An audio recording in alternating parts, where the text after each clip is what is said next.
Hello, my name is Renata from Tscharner, and I want to welcome you to the Charles River Conservancy's Parkland show.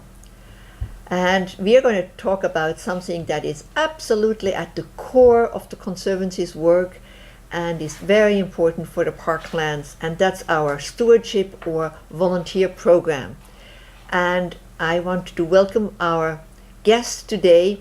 Welcome, Danielle. Thank you, Renata. Happy to be here. Danielle Stehlik is the director of the volunteer program and of outreach, and she oversees some 2,000 volunteers a year. Without her and her volunteers, the Parklands would look very differently, and you will see some pictures of the work that she and her volunteers do. The volunteer program is a very important part of the Conservancy's work. Our mission is to make the urban parklands more attractive, more active, and more accessible for all. And obviously, the volunteers contribute much to making them more attractive, but also more active because it makes the parklands safer to run and bike. And that is a very important component, and to make them more accessible. So the Conservancy is an organization that is now 12 years old, and here in Cambridge we have some wonderful parklands like Magazine Beach, and our volunteers work from the Boston Harbor up to the Watertown Dam, and that's where the Conservancy does its work, like bringing back swimming, making traveling on the pathway easier, building a skate park. And you see the map here of the roughly 400,000 people who work within walking distance of the urban chars, and 300,000 people who live within the urban chars. And a lot of people benefit from the parklands every year, up to 1 million people. So Danielle, give us a sense of the volunteer program. The volunteer program is now about 10 years old, a little bit more than 10 years old. Mm-hmm. So give us some examples of what you do with your volunteers. Sure. Well, we're actually fortunate enough to have about 2,000 people volunteer with us annually, as you said. And so since the program started, over 20,000 people have volunteered. So we actually do a variety of different projects with them, which you'll see in the upcoming slides. They have donated over 68,000 hours. So every time a group comes out to volunteer, we count that to kind of give an overall sense of donated time and labor and how much people are giving back, because people are very excited to volunteer with us. We have very large groups come out. We've got students, corporations, nonprofit groups. There's a whole range of people that are really interested in volunteering with us. So, and since the start of the program, over 1.4 million has been donated in labor, which is huge. This is actually a group of MIT students that are performing vital maintenance work along the Parklands. And as you see here, they're fixing picnic tables. So this is at Magazine Beach, and as a project to kind of fix up Magazine Beach, they're replacing the tops of these picnic benches, and we painted them at the end. They look a lot better than they did before. And they're having a lot of fun doing that. Oh, yeah. They're more than happy to jump in and just do a project like that. So another one of the projects that we do is an invasive species removal project, and there's different invasives along the shore like oriental bittersweet, knotweed, ailanthus, and volunteers work to make sure that these invasive species that are not native to the area don't take over the parklands. And so how do if a group, a corporation or a school, if they want to come and volunteer with you, what do they do? Yeah, so it depends on where that corporation or school or group is located, and then we kind of talk about how far they're able to travel, and then from there we create a project that's really hands-on and fun for them. So it could be painting, it could be removing invasive species, so a lot of things that the group is interested in, or planting daffodil bulbs in the fall. We really tailor it to what people want to do. And so some of them are ongoing things that need to be done Yes. year after year, but then you also do some large projects. Tell us about these stairs. Absolutely. So these stairs were a huge project undertaken with partners from the Northeastern Society of Engineers, and they helped us build these staircases at the Elliott Bridge. These staircases helped with erosion control, and then they also helped plant this garden bed to the right of it, as you see, or actually it's in the foreground. So they helped plant these shrubs and plants and flowers, and it really makes the area look very nice. And it's also it's much easier for the runners. Absolutely. Because it was a very steep and a very eroded path, so it makes it much nicer for the runners. That's an important part of the Conservancy, to make running along the river and biking along the river a safer part. And where are we here? This is actually in Watertown, so it's along Charles River Road, and as you can see on the left, the before photo, that is one of the very tenacious invasive species that we have growing along the Parklands. That's Oriental bittersweet, and it will grow and it will wrap around, it loves fences, and it will wrap around and can sometimes pull apart the fences. It's a very strong vine. So it took us several volunteer activities to actually remove it and dig the roots out from underneath the fence. But quite a project.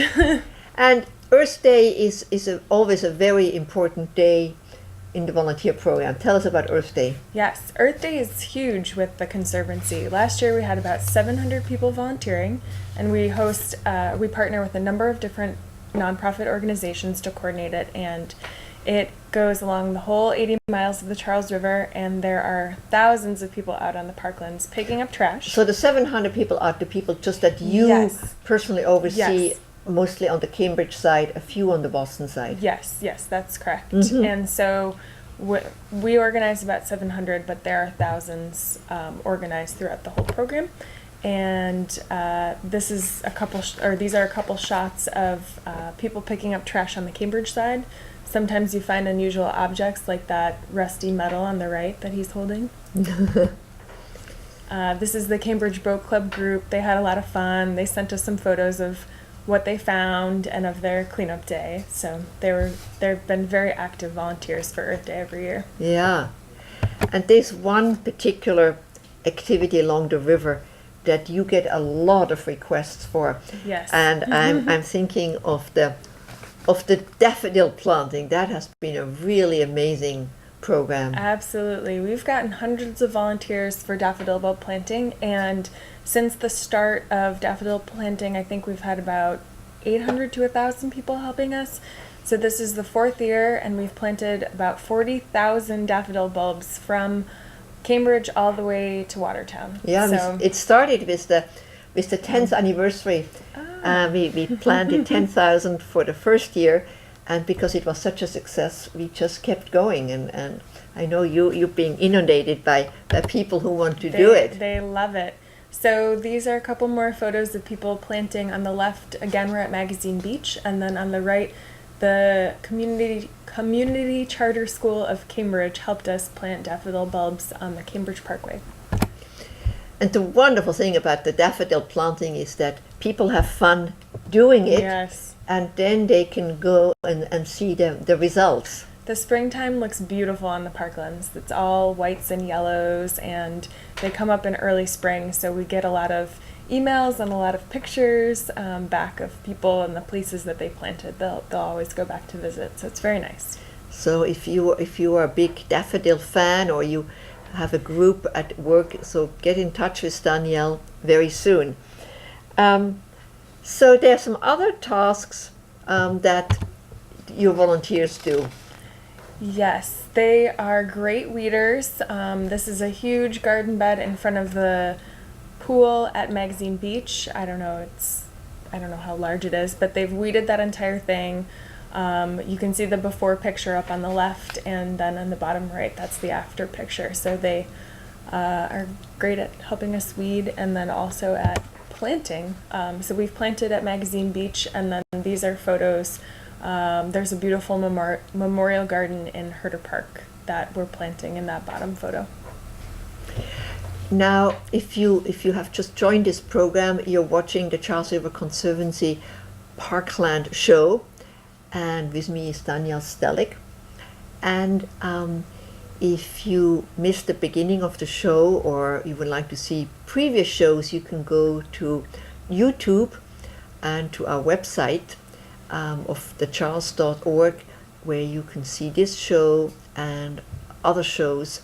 We've done other shows about the skate park, about swimming, about underpasses, about running groups, bicycling groups. So there's a whole range of topics that we discuss in those programs, everything we do along the river. And also about the publications we've done. We co-published with the MIT Press a book called Inventing the Charles River by Carl Haglund.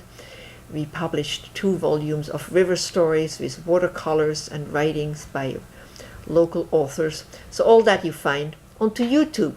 But let's get back to the volunteer program. So there are other things that the volunteers do.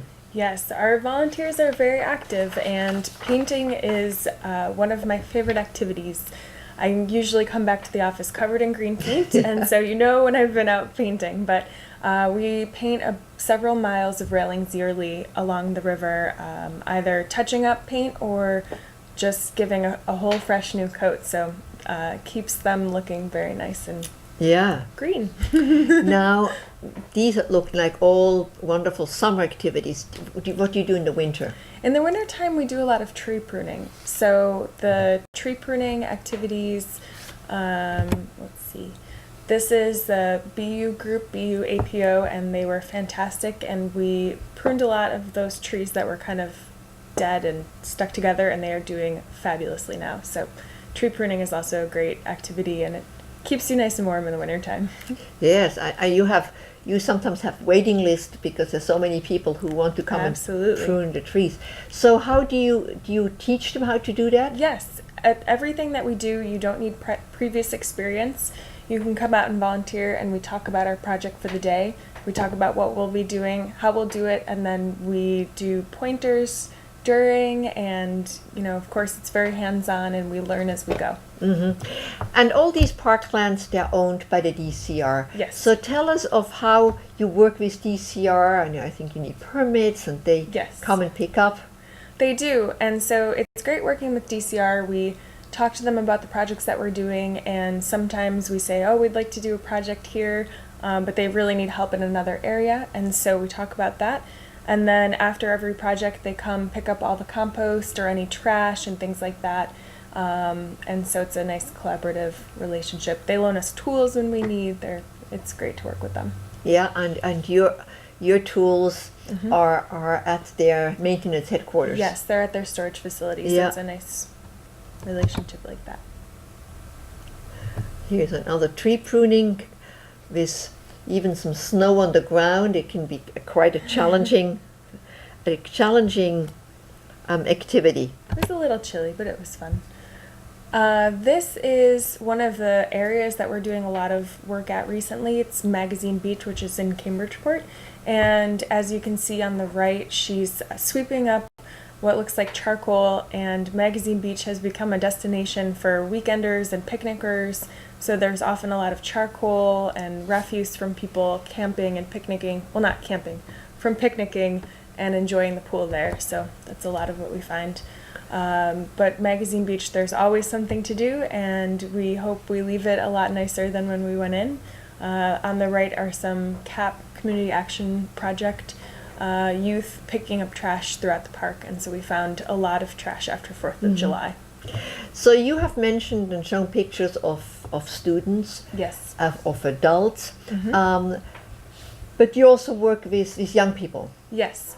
We actually have a high school volunteer program that we work with, and National Grid has been very generous and sponsored this program. So we work with about 10 or more high school groups a year, and as you can see in these photos, we also have a lot of fun. We're painting, raking leaves, we do some trash pickup, all very hands-on activities in the Parklands with high school students. So is high school the youngest group you take, or do you take younger students? We do take some younger students. We just need a youth waiver for that, for any youth that want to come out and volunteer. But high school students will volunteer on their own or with a class and come out in a group like that. Yeah. What are the oldest people you've ever had working out there? Oh, that's a good question. Well, they haven't told me their age. I haven't asked them, but we do have some seniors volunteer with us. Yeah. We get references from Bob Hurlbut of Cambridge Community Foundation from the Senior Clearinghouse, so we do get some older people too. Yeah, and I guess everybody can do it at their own, Absolutely. in their own speed. Yep. You just give the tools and you give them instructions, and then they can do it. Absolutely, absolutely. So everybody can do what they're comfortable with. Yeah, and I know of some people who come back all the time. You Yes. have a lot of people who are regulars. Yes, we have wonderful regulars, so it's nice to have them volunteer with us. Yeah. So then you have the famous group pictures always. That's very important. Yes, this is another group that came with us, to a high school group that volunteered with us, and they planted a lot of daffodil bulbs, and they raked leaves, and they picked up trash. They were really a stellar group. It was Community Charter School of Cambridge. Yeah. And I think you also started to encourage those groups to take some short Yes. film clips. Yes, you can see those on our YouTube page, actually, and they did a great interview with their teacher, or their teacher interviewed them about why community service is important, and they had great answers. They're very in touch, very well educated students. Yeah, and I like recall working with them.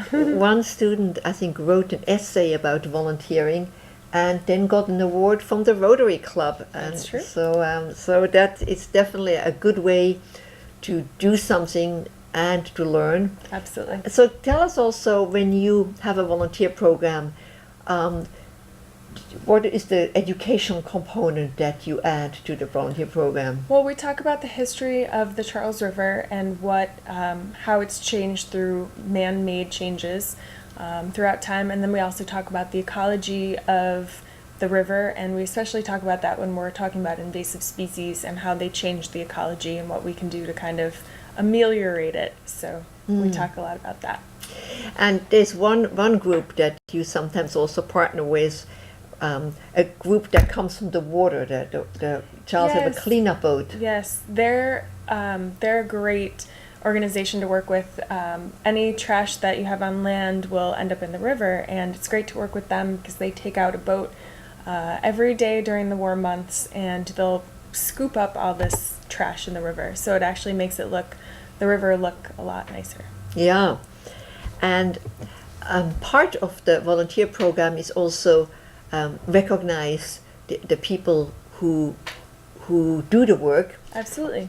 And so tell us about the recipients that we have here. So at the end of the year, we'd like to thank everyone for volunteering with us and giving back to the Parklands.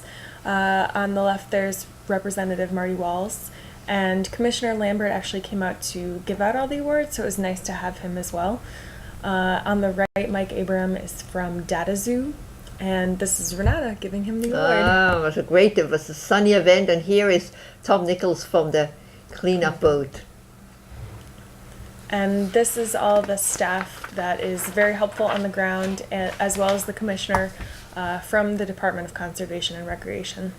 Yeah, great crew. I mean, we're really lucky to have such a wonderful team from DCR, and you work with them pretty much daily with them. Yes. Yes. Well, and especially in the summertime. I'm over there all the time. Yeah. And you put some statistics together. Might be a bit hard to see. So it's about a quarter. Tell us what the different colors represent. Sure. Well, this is the breakdown of the events that we had last year. And so many of the events were college participants, so about 31%. That's the blue, yep. That's the blue. And then if you look right below that, the corporate were about 27% of the events. But the interesting part, and we also have high schools and we have open volunteer events that people can join on the weekends. And the small sliver there is Earth Day. So Earth Day is only one day every year, but it is the largest number of volunteers that come out. So this shows how many volunteers are represented by each slice of the pie. And then if you look down at the green, 39% of our volunteers come from Earth Day. So as we said before, there's 700 volunteers that volunteer with us, and it's a huge chunk of our annual volunteers. Yeah. But the other groups, the corporate groups, is also an important one, and many of the Earth Day participants are also corporations. That's true. That's true. Yeah, and but you don't have to be part of a corporations or a school if you are just an individual and you want to come and volunteer. You can do it, or you can gather a group together. Absolutely. We have join a us. tree pruning volunteer event this weekend, which is an open volunteer event, so anybody can join us. And so people would always need to contact you first to make sure that you still have space, and to know what to do and where to do and get instructions. Right. Absolutely. Now, an important component of our program is that we have corporations that give us funding or in-kind things, and this is a list of all the corporations who help us. Some of them come back year after year. Yes, and it's great to have them year after year. We work with several of them in the same spot every year, so that's really nice. Or they want to work specifically in Alston, Brighton, or it might be something like that. But it's yes, we do work with them year after year. Some of them choose to work right next to where their building is. Yes. So Genzyme, they kind of adopted the area next to their building. They've done a wonderful job with that area next to their building. So they've removed invasives and helped plant trees, and it looks a lot better. Yeah. So the Conservancy is very grateful, because you would think volunteer work is volunteer work, but you need to coordinate it. You need to get a permit from DCR for every permit. You need to make sure the truck works. We didn't see a picture of your wonderful truck. Oh. You have a great truck and a lot of tools. Make sure that the chainsaws are sharp and all the tools are ready. So on a typical volunteer day, how does that look for you?